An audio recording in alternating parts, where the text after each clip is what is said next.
क्या भारतीय लोकतंत्र में चुनाव अब केवल पैसे का खेल तक सीमित रह गए हैं? क्या कोई सरकार जनता के टैक्स के 15,600 करोड़ रुपए सिर्फ इसलिए बांट सकती है ताकि हारती हुई बाजी को पलटा जा सके? नमस्कार दोस्तों, आज हम बात कर रहे हैं सुप्रीम कोर्ट की उस कड़वी डोज की जिसने बिहार की राजनीति में हलचल मचा दी है। प्रशांत किशोर की जन सुराज पार्टी जिसने 242 सीटों पर चुनाव लड़ा लेकिन खाता तक नहीं खोल पाई, वो पहुंची थी सुप्रीम कोर्ट बिहार चुनाव को रद्द करवाने। लेकिन वहां जो हुआ उसकी उम्मीद शायद पीके को भी नहीं थी। चीफ जस्टिस की वो कड़वी बातें, फ्री बीज का पेचीदा जाल और संचित निधि से पैसा निकालने का वो रहस्य, आज सब कुछ डिकोड करेंगे। जन सुराज के वकीलों ने कोर्ट में कुछ ऐसे तथ्य रखे जो किसी को भी चौंका सकते हैं।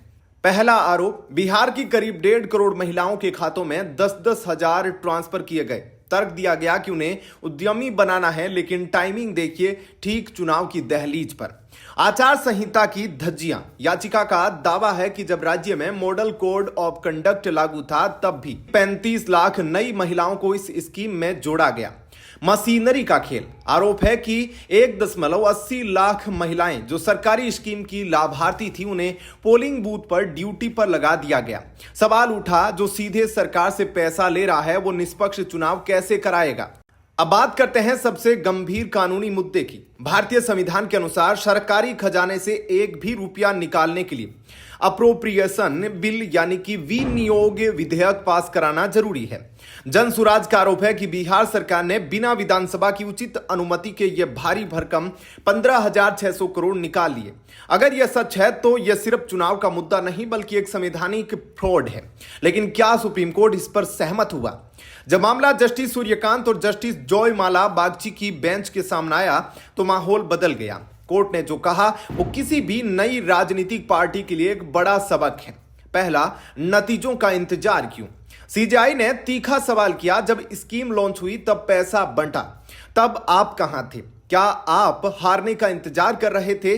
कोर्ट ने साफ कहा कि हार के बाद न्यायपालिका को राजनीतिक अखाड़ा बनाना गलत है। दूसरा, लोकप्रियता की भूख। बेंच ने यहां तक कह दिया कि चूंकि लोगों ने आपको वोट नहीं दिया इसलिए आप अब कोर्ट के जरिए लोकप्रियता पाना चाहते हैं। तीसरा, कानूनी पेच। जस्टिस बागची ने पूछा कि रिप्रेजेंटेशन ऑफ पीपल एक्ट की धारा 100 में ऐसा कहां लिखा है कि किसी एक स्कीम की वजह से पूरे राज्य का चुनाव ही रद्द कर दिया जाए।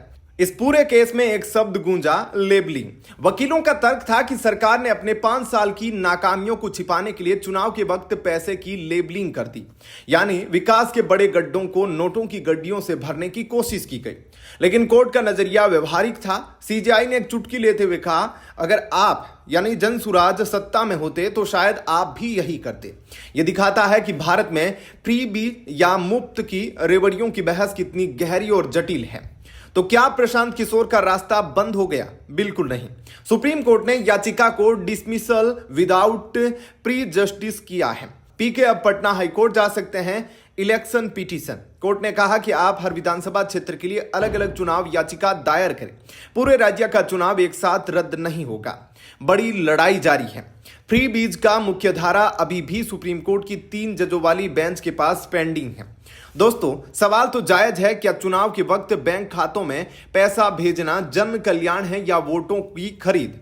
क्या आपको लगता है कि प्रशांत किशोर की हार सिर्फ ईवीएम पर हुई या फिर 15,000 करोड़ की इस भारी भरकम फंड ने खेल बिगाड़ दिया? अपनी राय कमेंट सेक्शन में जरूर लिखें। वीडियो पसंद आया हो तो सब्सक्राइब करें और बेल आइकॉन दबाएं। देखते रहिए लाइव टीवी न्यूज। धन्यवाद।